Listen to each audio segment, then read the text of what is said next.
Okay, thank you, Venerable Lankananda, for guiding this morning session. I hope that was quite peaceful and very inspiring to practice metta in this right in this time. The world is, going through these troubles and fightings. Literally, the world, we say, fractured now. We need spirituality to heal this world.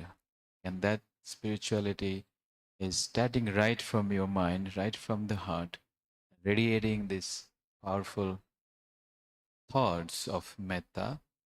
And then this metta will a liberating force which liberates the mind.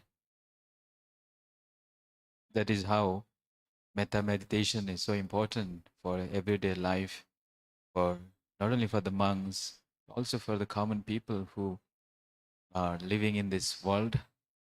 Then how do you encounter the people?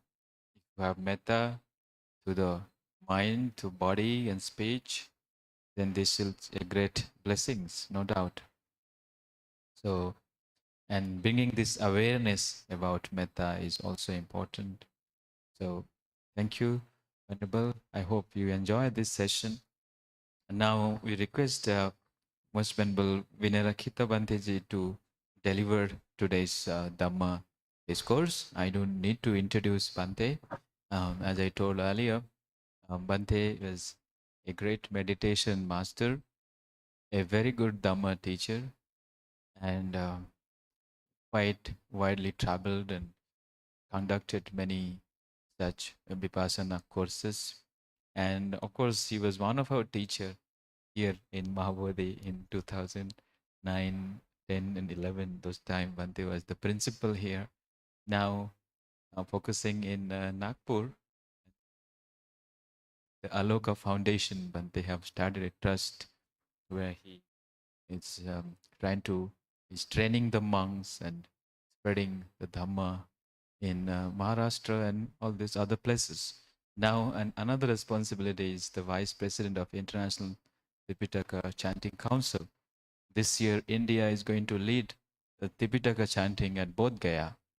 So, Bante is also one of the main in charge for that. So we request Bante give the Dhamma Deshana.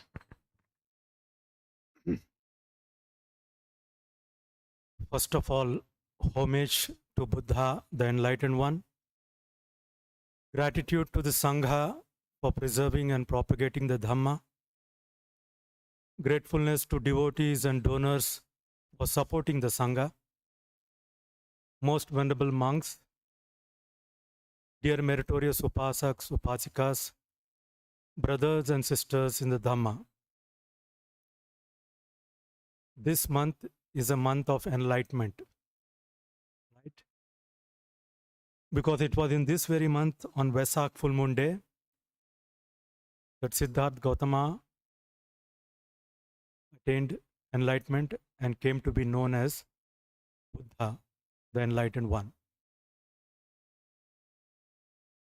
And this whole process through which he went to gain this enlightenment, if we have to put it in one word, then we can say that one thing he practiced was renunciation. Renunciation from the grossest thing to the subtlest one. The grossest renunciation is the renunciation of material things. And the subtlest renunciation is the renunciation or the let go of ego. Become egoless. That is what is known as anatta. No I, me, mine. So the whole path is the path of renunciation. From the grossest one to the subtlest one. And therefore in Abhidhamma it is said, Sabbepi kusala dhamma Nikkamati pavuchati. All the wholesome deeds can be termed as renunciation.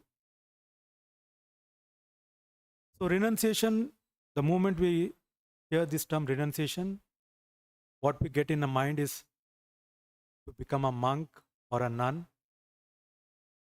That is what is renunciation. Of course, that is and the highest form of renunciation. But the actual renunciation starts from the grossest thing. And what is that grossest thing? That is what we call dana, the renunciation of material things. That may be food, clothing, shelter, medicines. So, whatever material things are there, you renunciate, you let go, you give it up. So, it starts with dana. Even the 10 paramis, the 10 perfections, it starts with dana. So, this dana activities now you will see Mahabhuti is conducting every year during this Buddha Purnima, Bodhisattva. They have so many hospital dana, Sangha dana, blood donation. I mean, all kinds of charity work will be conducted during this 1 week. So, therefore, this dana is the foundation of all the good things. The renunciation starts from dana. Straight away, one cannot renunciate and become a monk or a nun. That's the most difficult thing. So, you start with simple things. And what is that simple thing? Dana, the material things: food, clothing, shelter, cash, or kind. Some people may say, oh, dana is also very difficult. Or we are poor, so we cannot donate things. But here, when we say dana, it is giving up, let go, or doing some service physically. Like, for example, you can go to the temple and give your service. You can clean the vihara, you can serve food, you can help in whatever activities that are going on. There, you need not have to give anything materially or money or things like that. You just go and help them. That is what we call shramadana. You voluntarily give your service. That is also dana. So, dana is a thing which everyone can do. Even the poorest of the poor, he can also do dana by giving his service physically. So, dana is the foundation. The 10 paramis start with dana. The sila, samadhi, panya, noble eightfold path is also starts on the foundation of dana. And therefore, it has been rightly said that danang thanang manusanang, danang duggati nivaranang, danang saggasa sopanang, danang sabbata sadakam. Danang thanang manusanang. Dana is like a foundation, space. It creates space. Manusanang, to the human beings. Now, space or place means if there is place, then only you are able to sit here. If there is no place, where do you sit? If you have to sit, you want to walk, you want to build a house, for everything you require space. Without space, you can do nothing. So therefore, when it is being said that danang thanang manusanang, dana is a thana, that's sthana, it's space. So if you have to do anything and everything, you require space. So it is dana that gives you that space, that opportunity. Many people may think, oh, I am very intelligent, I am very talented person, therefore I am successful, therefore I get this, that position. It is because of my talent, my ability. I am by birth a talented person, or it is my luck, my fate. All kinds of reasons you see people are giving. But no one says what I am getting is because of the merits that I have gained, the punya that I have gained. You see anyone telling like that? Very few. Rest of the people that talk of their hard work, their intelligence, their talent. Of course, in the some extent or in the material world, yes, we can say that it is talent. But if you go deeper, it is the merit that gives you this opportunity. The dana parami, that is what gives you the opportunity to do something, to become something.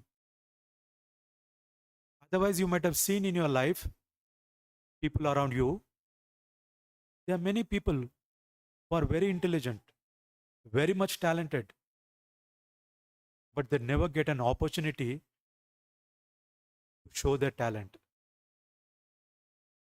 So it is not just matter of having talent or skill, it's matter of having the opportunity to show your talent. And this opportunity is created by the parami called dana. Therefore, danang thanang manusanam. It is the dana that creates space for you to do something, to become something. It is the dana that gives you opportunity to show your talent, to show your ability, and to be successful. So therefore, danang thanang manusanam. For human beings, dana is what creates space, creates opportunity for you. Danang duggati nivaranam. This dana also acts as a barrier so that you don't, get downfall in any aspect of your life. It puts brakes to your downfall. That is the quality of dana parmi. Then danang saggasa sopanam. Dana acts like a ladder. If you want to climb on the top, first floor, second floor, you need steps. You need a ladder. Without ladder, you cannot climb up. So in life, if you want to climb up, if you want to be successful, then it is dana parmi that acts like a ladder for you to be successful and to reach heights, high altitudes in your life. And therefore, it is said, danang saggasa sopanam. Then ultimately, it is said, danang sabbatta sadakam. It is through dana you can achieve everything. Now, what does it mean? Some of you might be thinking, okay, through dana we can achieve everything. Then I will do just dana. No need to practice sila, no need of practicing samadhi, and no need to develop panya or wisdom. Is it so? No. When it is being said that danang sabbatta sadakam, it means if you practice dana, it has this special quality. What is that quality? The special quality of renunciation, let go. If this quality is developed, then all other things you can achieve automatically. It is this basic quality that is required to develop. What is that? The let go, the renunciation. And that should start from simple, gross things. And where is that simple, gross thing where you can practice? It is dana, giving material things. So once you start practicing dana, giving away, let go, renunciation of material things, once this attitude, this quality is developed, then sooner or later, the other sila, samadhi, and panya can also be developed or can be expected that sooner or later he will develop in sila, in samadhi, and in panya. Why is it so? Because this quality of let go, renunciation that you develop in dana, in sila also, if you observe, if you analyze, you'll find that sila is also nothing but the practice of let go, renunciation. In dana, we can understand, okay, in dana, renunciation, let go. What let go? For these material things, food, clothing, shelter, blood donation. This we can understand, okay, this is the let go, this is the renunciation. But one may ask, what is that we renunciate in sila? What is the renunciation in sila? So in sila also there is renunciation, there is let go. And what is that you let go? You let go killing, you let go stealing, you let go sexual misconduct, you let go false speech, you let go all kinds of intoxicants. That means you renunciate, you let go the evil actions of body and speech. This is also renunciation of a subtler form. Dana is material renunciation, it is very gross. But sila is also renunciation, but a subtler renunciation. Similarly, when you come to samadhi, though we call samadhi, it's a different name, but the basic quality is again nothing but renunciation, let go. And what is that you let go in samadhi? What is that you renunciate in samadhi? In samadhi, you let go the thoughts of greed, the thoughts of hatred, the thoughts of illusion. This is what you renunciate. Unless you let go these thoughts of raga, dvesha, and moha, you cannot attain samadhi. So the attainment of samadhi is nothing but let go of thoughts of greed, hatred, and delusion. As long as you hang on to these thoughts of greed, hatred, and delusion, there cannot be samadhi. So samadhi is also nothing but the renunciation. Renunciation of what? Renunciation of the thoughts of greed, hatred, and delusion. Now coming to panya, the wisdom. In wisdom also there is renunciation. What is that renunciation? It is the renunciation of wrong views. What wrong views? That things are permanent, things are very pleasurable. There is entity so-called I. All these kind of wrong views you have to let go. You have to renunciate. If you don't let go these wrong views, you don't let go renunciation of these wrong views, then you cannot attain wisdom. So therefore, you see the whole path, right from dana, sila, samadhi up to panya, the whole path is path of renunciation, the path of let go, the path of giving up. But you have to start from the gross things, that is, let go and renunciation of material things.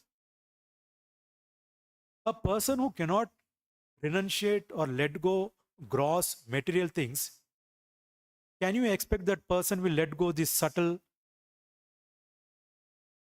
aspect that you have to practice in sila? A person who cannot let go material things, can he let go the thoughts of actions of killing, stealing, sexual misconduct, false speech, intoxicants? That is much more subtler. And a person who cannot let go or renunciate killing, stealing, sexual misconduct, false speech, and intoxicants, can you expect that person to develop samadhi? And a person who cannot let go, renunciate the thoughts of greed, hatred, and delusion, can he develop in samadhi? And a person who cannot develop in samadhi, can he let go the thoughts of I, me, mine, that things are pleasurable, that things are permanent? Can he let go the wrong views? That is much more subtler. But a person who practices charity, dana, who has trained himself in renunciating the material things, from him or her, we can expect, oh, sooner or later, he can renunciate this subtler aspect that has to be practiced in sila. And a person who let goes these subtle things in sila, that is, let go killing, stealing, sexual misconduct, false speech, and intoxicants, from such a person, you can expect that sooner or later, he or she will renunciate the more subtler things. That is what? The thoughts of greed, hatred, and delusion. And a person who can renunciate the thoughts of greed, hatred, and delusion, from him or her, we can expect that sooner or later, he or she will renunciate the thoughts or the wrong views. So it starts with a grosser thing called dana, then the subtler thing called sila, then subtler thing samadhi, and the subtlest thing, that is panya. But it has to start with gross things. A person who cannot renunciate gross things, you cannot expect him or her to renunciate the subtler things. So therefore, dana parami is the first parami that one has to practice among these 10 paramis. And therefore it has been said, dhanam sabbatta sadhakam. When it is being said that through dana you can achieve everything, that doesn't mean that you need not practice sila, samadhi, and panya. What it means is, if you can develop this special quality of renunciation of material things, let go of material things, if this quality, this attitude is developed, then yes, sooner or later, you let go the subtle aspects in sila. When you let go the subtle aspects in sila, then sooner or later, you will let go the subtle aspects in samadhi. When you let go the subtle aspects in samadhi, then you can let go the subtle aspects in panya. So in that sense, it is said that dhanam sabbatta sadhakam. If you can really develop this attitude of renunciation, let go through dana, then yes, sooner or later, all other things like sila, samadhi, and panya also you can achieve. So in that sense, it is said dhanam sabbatta sadhakam. But this dana also, to renunciate or let go, you need another thing. What is that? To practice dana, you should have saddha.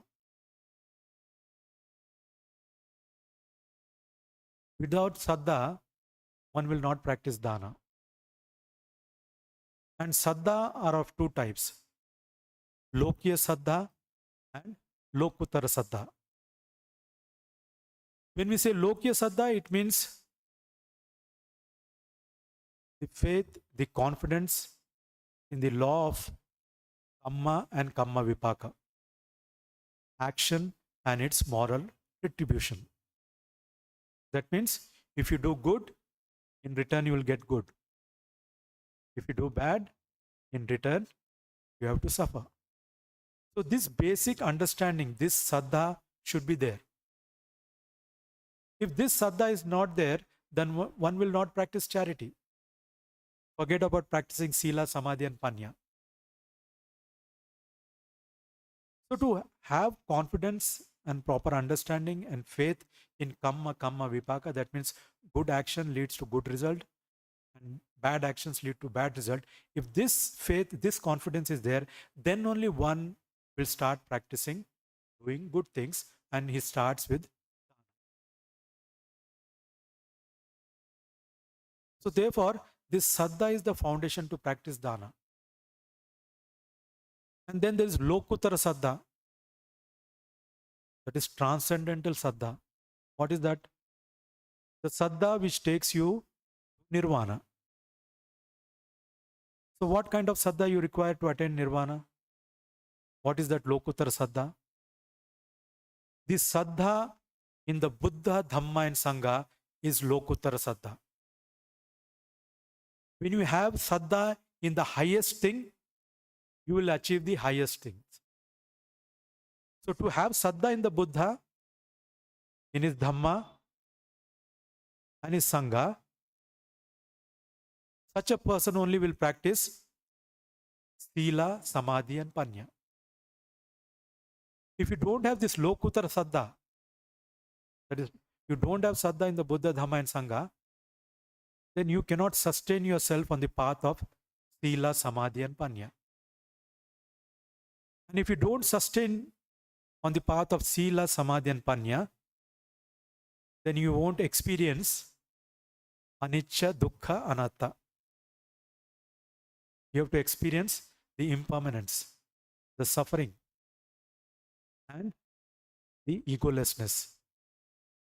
When you experience these three things, then you attain nirvana. So therefore, to have saddha in the Buddha, Dhamma and Sangha is a lokutara saddha. And this is very rare. How many people have faith in Buddha, Dhamma and Sangha? Many people have faith in Kamma and Kamma Vipaka. How far they practice, that's a different thing. But a common man appreciates and understands that yes, good karma gives good result, bad karma gives bad result. This much understanding is there. And therefore they have saddha, lokiya saddha. But how many in the world have saddha towards Buddha, Dhamma and Sangha? This is the seed of lokutara saddha. This is the seed by which you can establish on the path of sila, samadhi and panya, experience anicca, dukkha, anatta and attain nirvana. So this lokutara saddha is important. Lokya saddha many people have, but lokutara saddha very few people have. So saddha is the foundation for all the good things, whether lokya or lokutara. So one who has saddha, at least lokya saddha, if he has, then such a person will practice dana. If he doesn't have lokya saddha, he won't practice dana. And a person who does not practice dana, can you expect he will practice sila? And a person who does not practice sila, can you expect him to get established in samadhi? And if he cannot get established in samadhi, can he develop wisdom? And if he cannot develop wisdom, can he attain nirvana, liberation? No. And that is why in one place Buddha said, Saddha bijam tapo vutti panya me yuganangalam. Saddha is like a seed. If you have lokutara saddha, then tapo vutti. Tapa means sila and samadhi. Sila is the tapa, the striving at the level of body and speech. And samadhi is striving at the level of mind, mental striving. So this acts like a water. Water for what? For the seed. And panya me yuganangalam. Wisdom is like plow, which takes out all the weeds, stones. So like that, we have to take out the defilements within us, the raga, dvesha and moha. But all this effort of sila, samadhi and panya, even the dana, is only fruitful if we have the seed of saddha. If that seed of saddha is not there, what for that striving? Through sila, samadhi and panya? So saddha is very important.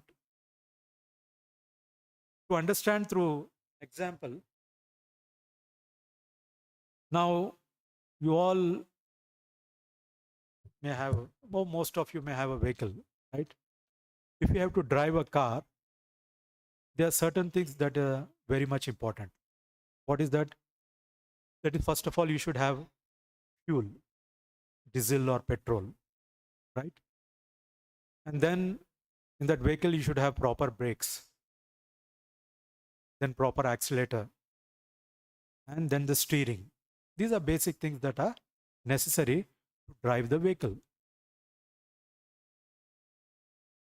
So, okay, you have the tank full with fuel, brakes are properly working, accelerator is also working, steering is okay, and yet the vehicle doesn't start.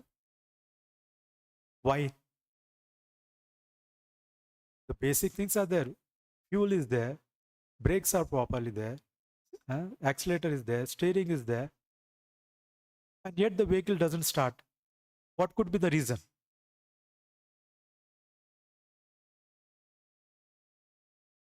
The reason is no ignition. Yeah.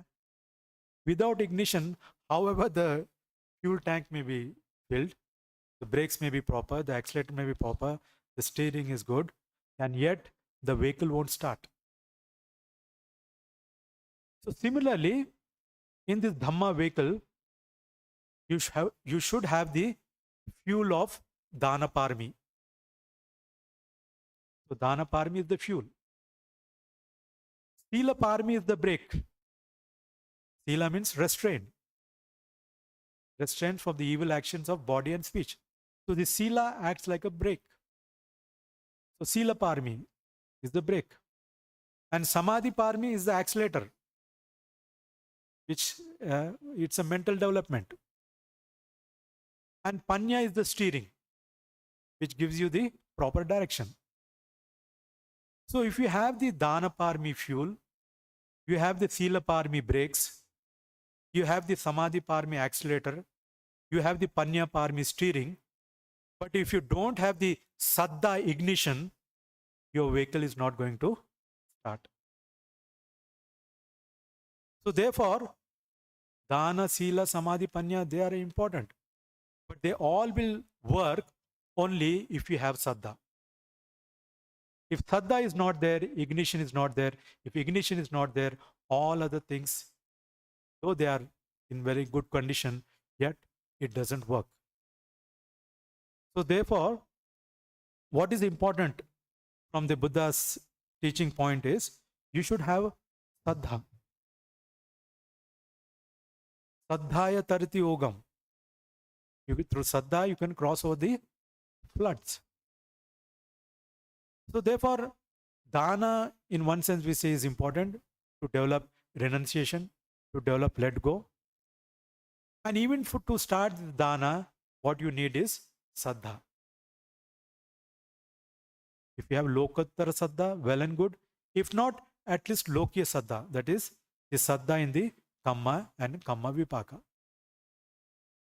So therefore, in this month, when we are going to celebrate Buddha Jayanti, Buddha Jayanti we call. This is a name we use mostly in India. So Buddha Jayanti, Buddha, of course, Buddha. Jayanti, Jaya means victory. And Jayanti means celebration of victory. So when we say Buddha Jayanti, it means the celebration of victory of whom? Of the Buddha. So what is the victory, or what victory? So it is the Siddhartha Gautama's victory over Raga, Dvesha and Moha.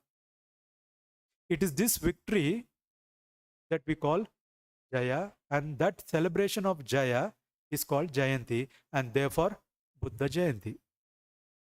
So therefore, all of you who have gathered here should always keep in mind that we also should one day celebrate this Jayanti, our own Jayanti. Every year we are celebrating Buddha Jayanti. But sooner or later we have to celebrate our own Jayanti. That means our own victory over Raga, Dvesha and Moha. And that would be the real homage to Buddha. Because Buddha said, Dhamma Dhamma Patipatya Buddham Puje. It is by walking on the path of Dhamma that you should worship Buddha Similarly, worship Dhamma and also Sangha. So, all of you who have gathered here today, I hope you all have been practicing in the past the dana, sila, samadhi, and panya. And of course, you will continue to practice this path because you appreciate the teachings of the Buddha and you appreciate the attainment of nirvana. So, all the merits that you have gained in the past and that you have gained in the present, may those merits be conducive for your peace, progress, and prosperity, and may you attain the ultimate bliss of Nibbana. With that, I conclude. May you all be well and happy.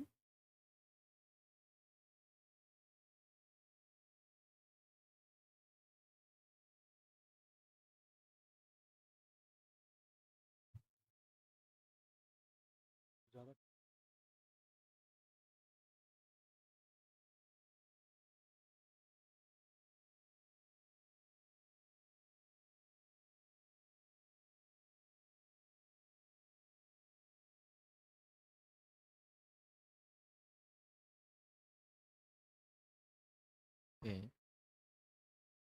So, what a inspiring and wonderful Dhamma talks that we listened from Bhanteji in this very auspicious month of Vaisakha.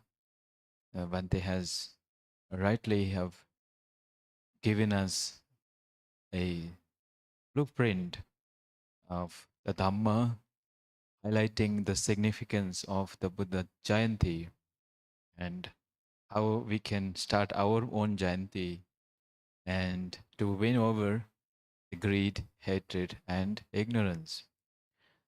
So this is in few days, just in 2 days, we are starting this Bodhi Saptaha, the Enlightenment Week, and this Dhamma Desana has come at at the right time, just before this Bodhi Saptaha. So now you listen the Dhamma on dana, sila, bhavana, and how to develop your saddha, sila, samadhi, and panya. So I would now encourage you, if you have any questions, we can take a few questions. Then we move to the announcement. With the Upasakas and Upasikas, anyone have any questions? Bhante can clarify that.